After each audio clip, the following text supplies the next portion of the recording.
और इस बीच एक और बड़ी खबर सामने आ रही है। रूस के राष्ट्रपति पुतिन पर जानलेवा हमले की बहुत बड़ी साजिश का पर्दाफाश हुआ है। वो हमला ऐसा वैसा नहीं होगा। दरअसल डायरेक्ट परमाणु बम से पुतिन पर हमले का प्लान बनाया गया है। रूस के विदेश मंत्री सर्गेई लावरोव ने एक इंटरव्यू में साफ कहा कि जेलेंस्की के साथ मिलकर नाटो पुतिन पर परमाणु हमले की साजिश कर रहा है ताकि रूस और यूक्रेन युद्ध खत्म हो जाए।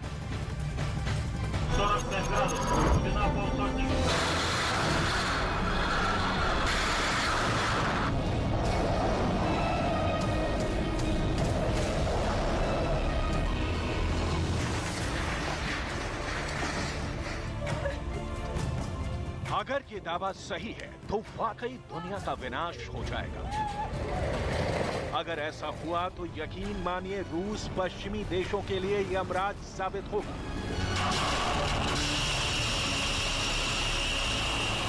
अगर पुतिन के खिलाफ वाकई में इतनी बड़ी साजिश हो रही है तो ये मानकर चलिए कि अब दुनिया बहुत जल्द परमाणु जंग की भट्टी में चलने वाली है।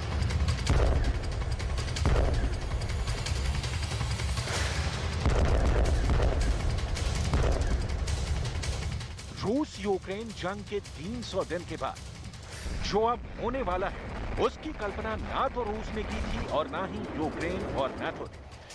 क्या पूर्व केजीबी एजेंट और रूस के राष्ट्रपति व्लादिमीर पुतिन को परमाणु बम से मारने की साजिश हो रही है? यह दावा किया है रूसी विदेश मंत्री सर्गेई लावरोव। तास को दिए इंटरव्यू में रूसी विदेश मंत्री सर्गेई लावरोव ने कहा कि जेलेंस्की के साथ मिलकर नाटो पुतिन पर परमाणु हमले की साजिश कर रहा है ताकि रूस और यूक्रेन युद्ध खत्म हो जाए। रूसी विदेश मंत्री सर्गेई लावरोव का अगर यह दावा सही है कि जेलेंस्की नाटो के साथ मिलकर पुतिन पर सीधे एटम बम से हमला करने का षड्यंत्र रच रहा है, तो फिर सवाल उठता है कि आखिर नाटो दुनिया को तबाह करने वाले प्लान पर तैयार क्यों है? कहीं ऐसा तो नहीं है कि पश्चिमी देशों को एहसास हो चुका है कि अगर पुतिन को जल्द जान से नहीं मारा गया तो पुतिन अपने घातक परमाणु मिसाइलों से पश्चिमी देशों को भस्म कर देंगे? क्योंकि जिद्दी पुतिन पहले ही साफ साफ कह चुके हैं कि अगर रूस के वजूद पर कोई आंच आई तो फिर रूस एटम बम का इस्तेमाल कर सकता है।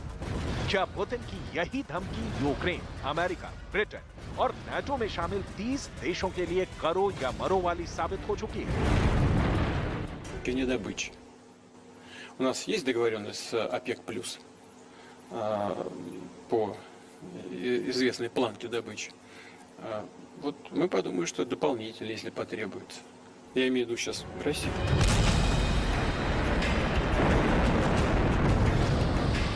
10 महीने से पुतिन की फौज ने यूक्रेन के दर्जन भर शहरों को कब्रिस्तान बना दिया है। नाटो के हथियार और ब्रिटेन, अमेरिका की तमाम कोशिशों के बावजूद रूस यूक्रेन में धीमा तो पड़ा है लेकिन हार नहीं रहा है। इसके पीछे की सबसे बड़ी वजह है रूसी राष्ट्रपति पुतिन, जो 70 साल की उम्र में भी पश्चिमी देशों पर भारी पड़ रहे हैं। इसीलिए अब दुनिया की टॉप खुफिया एजेंसियां ये रिपोर्ट दे चुकी हैं कि पुतिन को जंग में हराने का एक ही रास्ता है, पुतिन की मौत। चाहे फिर उन पर सीधा परमाणु हमला ही क्यों ना करना पड़े। इसलिए रूस के क्रेमलिन में पुतिन के दफ्तर पर डायरेक्ट एटम बम से हमला करने का प्लान बनाया जा रहा है, जिसका दावा रूस के विदेश मंत्री सर्गेई लावरोव ने एक इंटरव्यू में किया है।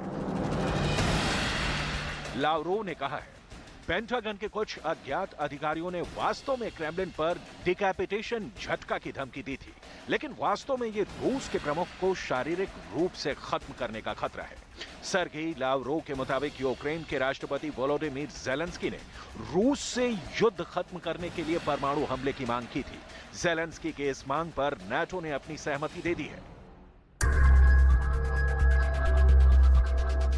रूस के विदेश मंत्री सर्गेई लावरोव का यह दावा वाकई बेहद सनसनीखेज है, लेकिन अगर पुतिन को एटम बम से मारने की कोशिश हुई तो फिर रूस बिना सोचे समझे पश्चिमी देशों पर एटम बम की बरसात कर देगा। हिरोशिमा और नागासाकी से 1000 गुना ताकतवर रूस के परमाणु बम के हमलों से अमेरिका और ब्रिटेन तक तबाह हो जाएंगे।